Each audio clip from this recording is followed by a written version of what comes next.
Okay, so we've done good, we've done bad. Let's have a look at some of the more underrated endings in the Mortal Kombat franchise. Endings that are not exactly great, but not bad. Some decent storytelling here. Here are my top 12. Rare ones here, obviously. Let's start with Deception, and I'm gonna go with Ashra. Not exactly a popular character, but you know what I liked about her? The fact that she wasn't chasing down everyone else and was doing her own thing. She literally had her own side story in Mortal Kombat, and it was a decent side story. Noob Saibot was not originally a demon, which might explain why Ashra sensed such great evil in him. He had to earn his place in the Netherrealm. He actually desired to remain there. His companion, however, seemed to be having a problem adjusting. Perhaps there was some good left in the cyborg. Whatever the case, Noob would have to face Ashra alone. Ashra defeated Noob Saibot and finally earned her ascension from the Netherrealm. Well done. But the sword that made her escape possible did not travel with her. I suspect it still remains in the Netherrealm, waiting to release another of its denizens from damnation. She's alright, a cool little story. Anyone want to see Ashra back? Huh? Does she have a chance? Sindel, good little story here, and it's a feel-good moment. Not bad. The Edenian girls working together to take out Onaga. Yeah, good stuff.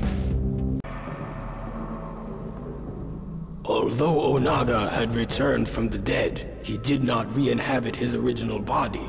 Sindel and Jade found his sarcophagus opened. His body remained, but the armor was missing.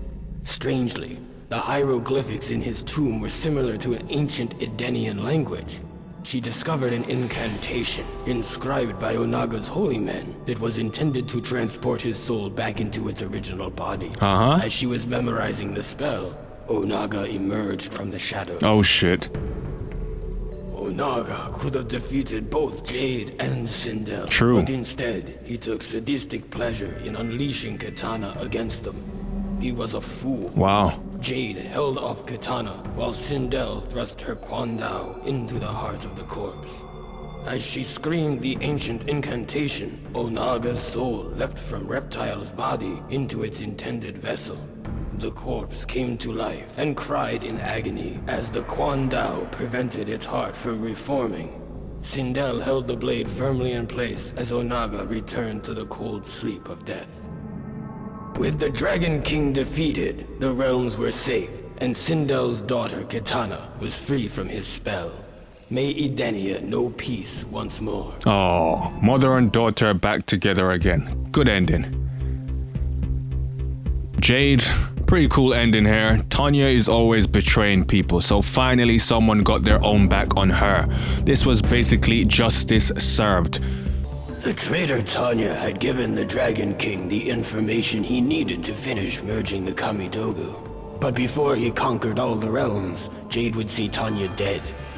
Jade had allowed Baraka's soldiers to capture her, feigning defeat in battle. As Tanya approached her prisoner, Jade waited for the right moment, and threw a glass orb filled with concentrated Sarkata essence at her. The glass broke, splashing its contents across Tanya's body. Baraka and his vile savages worked themselves into an uncontrolled frenzy. They perceived Tanya to be a rival male and instinctively attacked. I doubt she survived the encounter. Tell him how you really feel, Shujinko. Yup, Tarkatans killed off Tanya. Speaking of Shujinko's ending. This man started most of these problems and he solved most of these problems. Epic ending from an underrated character. So that I would be able to defend myself during the quest to find the Kamidogu, Onaga had given me the power to absorb the fighting ability of any warrior I encountered. But his gift would prove to be his undoing. Tell him. The warriors in Outworld were in disarray. Heroes were not focused on the true threat of Onaga, and villains were unaware that they were bringing about their own destruction by serving him. I united them, and in one moment, absorbed their combined fighting power. I shattered each of the Kamidogu, the source of his invulnerability. This weakened Onaga, and I attacked him without mercy. His mortal form was no match for a combatant infused with the powers of so many warriors. The Dragon King was finally defeated. The realms will remain as they have since the beginning. Well done, Shujinko. Very good ending. Let's go with Kenshi. Once again, not exactly a great ending, standard really, but what this does do is show you that Kenshi's techniques and swordsman skills are on point. Let's just say they are sharp. As Sub-Zero and Kenshi trekked across Outworld, they strove to keep themselves hidden, only traveling at night. But as they neared the portal to Earthrealm, the Dragon King Zealot Hotaru attacked with a blast of glowing energy that temporarily blinded Sub-Zero. Kenshi's sense of sight is of a spiritual nature, thus he was unaffected by the intense flash of Hotaru's projectile attack. In the dark, Kenshi had the advantage. Hotaru did not see his approach. Unaware, he strode in to kill Sub-Zero. It was the last mistake he would ever make. Wow.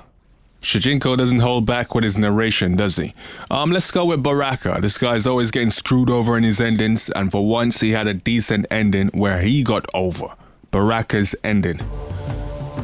Baraka assumed that the treacherous Milena had given her armies a powerful magic. They fought with savage brutality, but he could not stop their advance. He vowed that Milena would pay for her betrayal. Baraka's warriors brought word that she had agreed to meet with him in an ancient lair, but Baraka was no fool. He sent another in his place. Baraka's scouts reported that the Earthrealm warrior Sub-Zero was near. He allowed his remaining militia to deal with him and set off alone to ambush Milena. Baraka's got brains, He knew people. by the scent of Tarkatan blood on her clothes that she had already killed the one he had sent to meet her. But her sense of smell was not as keen as a true Tarkata's. She was unaware of Baraka's presence.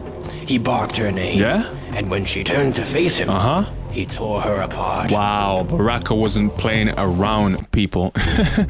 Let's go with Scorpion. And this is good because his last ending was terrible, where he was thrown into a Soulnado, and everyone thought he was dead, but now you find out, in deception, he had made it to the Elder Gods and survived the Soulnado. They empowered him and made him their Elder God champion. So right at this current time, Scorpion is OP as hell.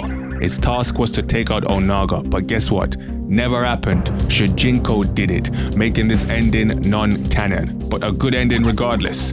Definitely Scorpion fans loved this. The Elder Gods had transformed Scorpion into their weapon in order to defeat the Dragon King before his plans of domination unmade the realms. With his enhanced abilities, he tirelessly tracked Onaga through the realms until finally he cornered him in the Nexus. The Dragon King had many allies, but they were of no consequence. It was in fact Scorpion who was the true champion of the Elder Gods, the enforcer of their will. Only he could stop the menace that threatened all that exists. Only he could defeat the Dragon King. Nah, Shujinko, that was actually you. Let's go to MK9 and we're gonna go with Shang Tsung. Good ending here because it's a nice twist. Essentially, a double turn. Liu Kang is now the bad guy and Shang Tsung is now the face. Very intriguing ending. Overwhelmed by his newfound sorcery, he fled to Outworld. Moments before suicide, Shang Tsung was visited by Boraicho. The mentor of warriors offered to teach him to control the dark magic, but for a special purpose. Liu Kang had become a god. The power had corrupted him, transforming him into a tyrant. He needed to be stopped. After rigorous training, Shang Tsung mastered the one technique that could finish Liu Kang. Vengeance would finally be his. Wow. Boraicho training Shang Tsung. I have seen it all. Kitana Mkx, quite a chilling story told here. Shining city. This was Edenia, a realm freed from Outworld, and Kitana was its beautiful queen. Oh. This was the timeline unaltered by Raiden. Earthrealm had been destroyed by Shao Kahn, but Kitana had survived Armageddon and united the other realms to destroy him. Long-lasting peace was the result. She wished. Kitana awoke from this vision to find herself in the Nether Realm. She was not the queen of Edenia, but a revenant of hell, and she hated Raiden for it. Wow. Kenshi Mkx, we get to see Dagon and Taven, which is good to see, and of course this is a good revenge story. Takeda and Kenshi have been put through hell by the Red Dragon and Dagon, and it was good to see them get their payback. Good ending. Having defeated Shinnok, Kenshi joined Takeda on his quest to avenge his mother Suchin's murder. Their travels took them to a cave where he and Takeda freed a man, Taven, encased in a stalagmite.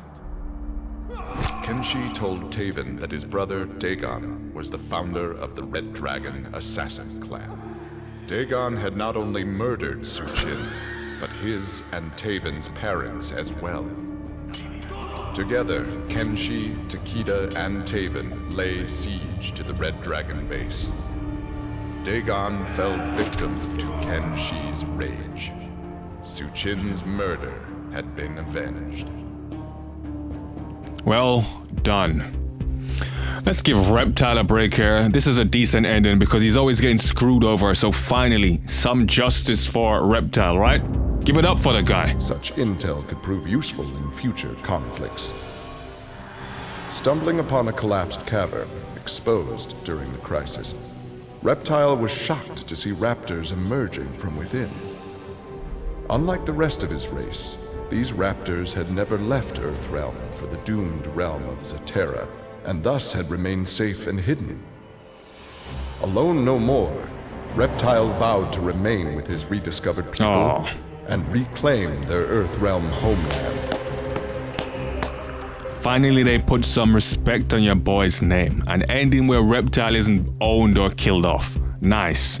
But finally, I'm gonna go with an ending from Armageddon. Yes, I know, but this ending was very intriguing. In fact, there were people out there who still believed that Delia and August were still alive, and this whole thing was completely faked. Check this out. Wounded, Dagon followed Taven to the pyramid. As Taven battled Blaze, Dagon stabbed the fire elemental from behind with a sword I had left him. Thus, through treachery, did Dagon complete the quest. But before he could savor his victory, the pyramid shook, and a recess opened, revealing the parents he had murdered, Delia and myself. Wow. We were in fact still alive, our deaths feigned in an elaborate test created to reveal the true nature of our sons. It is clear that Taven possesses the virtue required to defend Edenia. He will take my place as defender.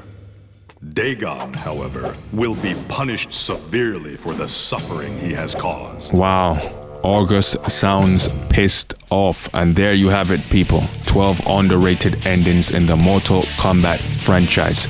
Could have made it to 20 to be honest, but wanted to keep it shorter this time around. So what were yours?